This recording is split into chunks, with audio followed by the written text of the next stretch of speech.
ये बात उन दिनों की है जब बुद्धा मरवन में अपना समय व्यतीत कर रहे थे। इस समय तक बुद्ध की प्रसिद्धि दूर दूर तक फैल चुकी थी। बहुत दूर दूर से लोग अपनी चिंताओं और परेशानियों का समाधान हेतु बुद्ध के पास आते थे। ऐसे ही एक दिन जब बुद्धा मरवन में अपने शिष्यों को प्रवचन दे रहे थे, तभी एक अधेड़ उम्र का व्यक्ति अपने नौजवान पुत्र को अपने साथ लिए बुद्ध की तरफ चला आ रहा था। जब यह प्रवचन स्थल के पास पहुंच गए तो बुद्ध ने एक नजर उन पर डाली और इशारे से बैठने के लिए कहा। जब प्रवचन समाप्त हो गए और सभी लोग वहां से चले गए तो बुद्ध ने उस व्यक्ति को अपने पास बुलाया और बैठने के लिए कहा। वहां चारों तरफ हरियाली छाई हुई थी।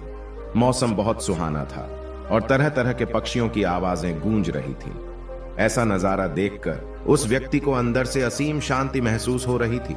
इसके बाद बुद्ध ने उस व्यक्ति से आने का कारण पूछा तो इस पर व्यक्ति ने कहा, तथागत, मैं 2 दिन की लंबी यात्रा करके अपने पुत्र को आपसे मिलवाने लाया हूं। यह मेरा इकलौता पुत्र है और यह हर समय थका थका रहता है। ऐसा लगता है जैसे इसके अंदर कोई जान ही ना हो। इसका स्वभाव भी काफी चिड़चिड़ा सा हो गया है। अगर हम इससे कुछ भी कहते हैं तो यह हमारी छोटी छोटी बातों पर गुस्सा हो जाता है। इसके देखने की क्षमता भी उम्र से पहले ही कमजोर हो गई है और इसके बाल भी सफेद पड़ने लगे हैं। इतनी कम उम्र में इतनी बड़ी उम्र का लगना, मुझे तो कुछ समझ नहीं आ रहा है। तथागत, मैं अपने पुत्र के स्वास्थ्य को लेकर बहुत चिंतित हूं। जब मैं अपने पुत्र को वेद जी के पास लेकर गया तो उन्होंने कुछ औषधि दी और कहा, अपने पुत्र को तनाव कम लेने के लिए कहो। वो अपने दिमाग में बहुत अधिक तनाव लेता है, इसलिए उसकी ऐसी हालत हो गई है। लेकिन मैंने उसको बहुत समझाने के बाद भी तनाव का मतलब समझ नहीं आया। मुझे नहीं पता कि तनाव होता क्या है, यह किन कारणों से आता है और उसे कैसे अपने पुत्र के दिमाग से निकालूं। लेकिन मुझे सबसे पहले तो यह समझना है कि तनाव होता क्या है। इसीलिए तथागत, मैं आपके पास आया हूं। कृपया आप मेरी समस्या का समाधान कीजिए। यह सुन बुद्ध उसके पुत्र को बड़े ध्यान से देखते हैं। उसके चेहरे को देखते हैं, उसकी आंखों को देखते हैं और फिर उसके हाथों की नब्ज को भी देखते हैं। यह सारी विधि करने के पश्चात बुद्ध उस व्यक्ति से कहते हैं कि तनाव लेना तो कोई नहीं चाहता, लेकिन फिर भी यह तनाव लोगों के दिमाग को दीमक की तरह पकड़ लेता है और व्यक्ति जान भी नहीं पाता है कि वह तनाव में जी रहा है। लेकिन अगर व्यक्ति तनाव के कारणों को अच्छे से समझ लेता है और तनाव के बारे में कोई ऐसा पैमाना बना लेता है जिससे वह जान सके कि वह कितने तनाव में है, तो वह इस समस्या का समाधान भी खोज सकता है। सबसे पहले तो तुम यह समझो कि तनाव होता क्या है। जब भी कोई व्यक्ति कोई काम कर रहा होता है लेकिन उसका मन कहीं दूर भटक रहा होता है, कल्पनाओं में होता है, तो उसके शरीर और मन के बीच एक दूरी पैदा हो जाती है। यह दूरी जितनी अधिक होगी, व्यक्ति उतनी ही ज्यादा बेहोशी की अवस्था में होता है और शरीर व मन के बीच की इसी दूरी और खिंचाव को तनाव कहा जाता है। आखिर कोई पसंदीदा खेल खेलने के बाद व्यक्ति चुस्ती और प्रसन्नता से क्यों भर जाता है, जबकि उसने तो अपने शरीर को थकाया है। लेकिन समझने वाली बात यह है कि खेलते समय मन और शरीर एक साथ पूरी तरह से उस खेल में केंद्रित होते हैं, जिससे शरीर और मन के बीच दूरी पैदा नहीं होती और कोई तनाव पैदा नहीं होता। और अगर दिमाग में कोई तनाव था तो वो भी दूर हो जाता है।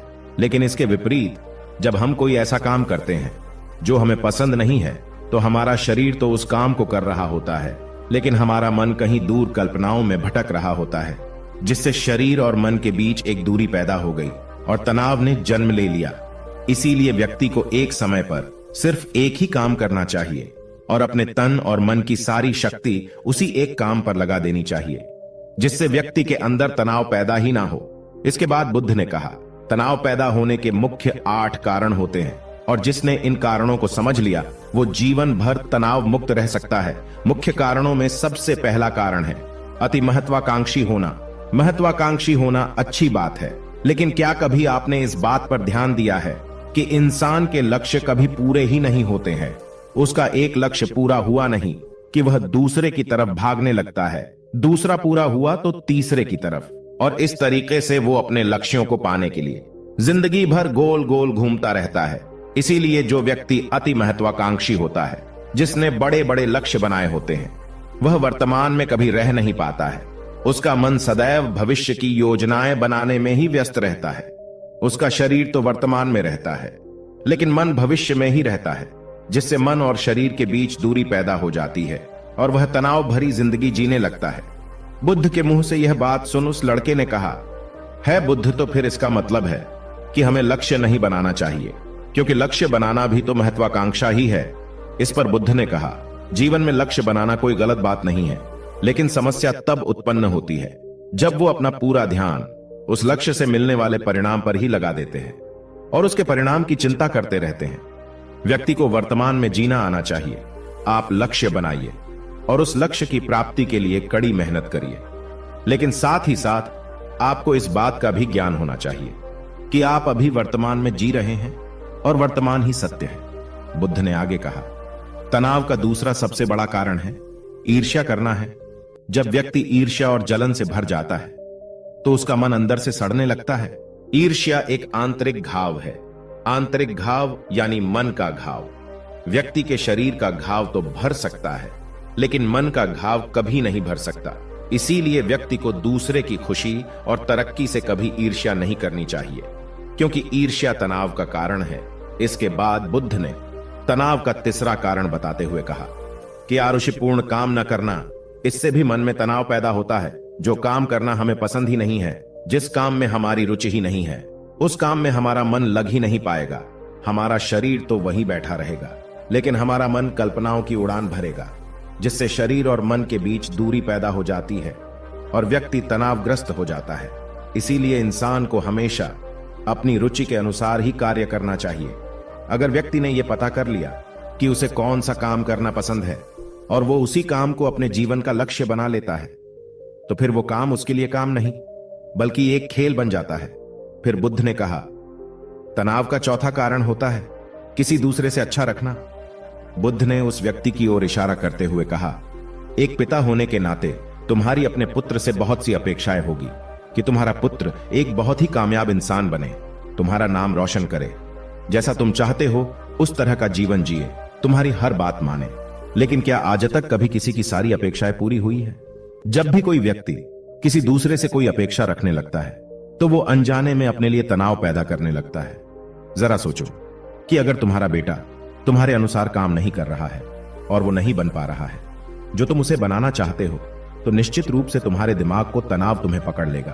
तुम तनाव से भरा जीवन जीना शुरू कर दोगे और इस तनाव के बस में आकर तुम ऐसा व्यवहार करोगे, ऐसी बातें करोगे कि तुम्हारा अपने पुत्र के साथ संबंध और भी खराब होता चला जाएगा। इसीलिए व्यक्ति को जितना हो सके उतनी कम अपेक्षाएं दूसरों से रखनी चाहिए, और अगर पूरी तरह से तनाव मुक्त रहना है तो दूसरों से अपेक्षा रखना ही बंद कर दो। इसके बाद बुद्ध ने कहा कि शारीरिक कष्ट भी इंसान के तनाव का एक कारण होता है। जब व्यक्ति किसी शारीरिक पीड़ा से गुजर रहा होता है तो उसका पूरा ध्यान अपने उस शारीरिक दर्द पर होता है और वो पूरे दिन बस उसी के बारे में सोचता रहता है, जिससे उसका मन दुख के विचारों से भर जाता है और ऐसी स्थिति में व्यक्ति तनावग्रस्त रहने लगता है।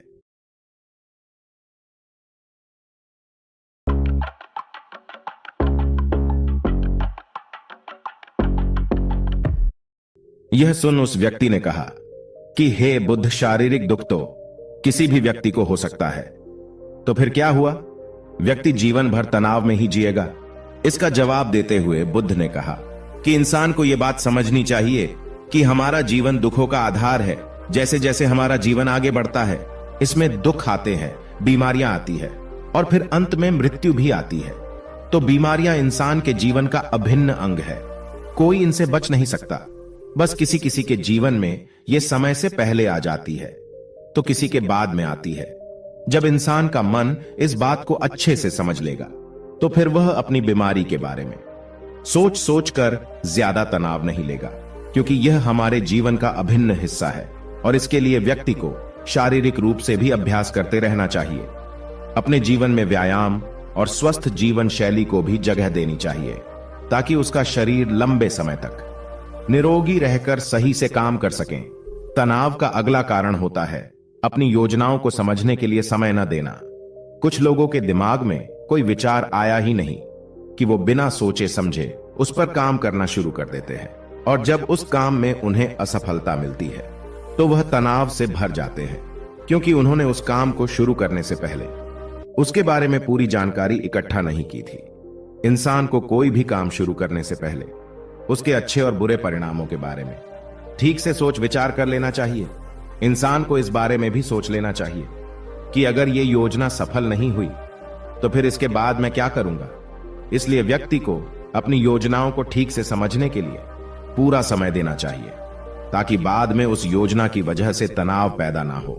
तनाव का 7वां सबसे बड़ा कारण है टाल मटोल करना, आज के काम को कल पर टालना। आप लोगों ने यह कहावत तो सुनी होगी कि आलस्य इंसान के शरीर का सबसे बड़ा शत्रु है। इंसान आलस्य की वजह से आज के काम को कल के लिए टाल देता है और फिर काम को टालना उसकी आदत बन जाती है। काम को कल पर टालने वाले व्यक्ति का काम कभी भी समय पर पूरा नहीं हो पाता है, और अगर किसी तरह से पूरा हो भी जाता है तो वह उतना अच्छा नहीं हो पाता है जितना अच्छा उसे किया जा सकता था, और फिर यह बात व्यक्ति के अंदर तनाव पैदा करती है। लेकिन काम को टालना या काम को एकदम अंत समय पर करना एक आदत है, इसीलिए व्यक्ति ना चाहते हुए भी बार बार अपनी इस आदत का शिकार बन जाता है और काम को टालता रहता है। और फिर जब काम की समय सीमा पास आ जाती है तो वह तनाव से भरकर काम को पूरा करने का प्रयास करता है। इसीलिए तनाव मुक्त रहने के लिए व्यक्ति को काम को टालने की आदत छोड़नी पड़ेगी, और यह तभी संभव है जब व्यक्ति काम को समय से पहले खत्म करने का निश्चय करे। सबसे आखिरी और सबसे प्रमुख कारण जो तनाव का होता है वो है ज्यादा सोचना। लगातार सोचते रहना भी एक बीमारी है, और यह उस व्यक्ति में सबसे ज्यादा पाई जाती है जो सिर्फ कल्पनाएं करता है, जो अतीत की घटनाओं और भविष्य की बातों के बारे में सोचता रहता है, जो बेवजह के अनुमान लगाता रहता है। इसीलिए व्यक्ति को ज्यादा सोचने की आदत पर लगाम लगाना चाहिए। इसके लिए जितना हो सके खुद को काम में व्यस्त रखना चाहिए, और हर दिन ध्यान का अभ्यास करने को अपने जीवन का हिस्सा बना लेना चाहिए।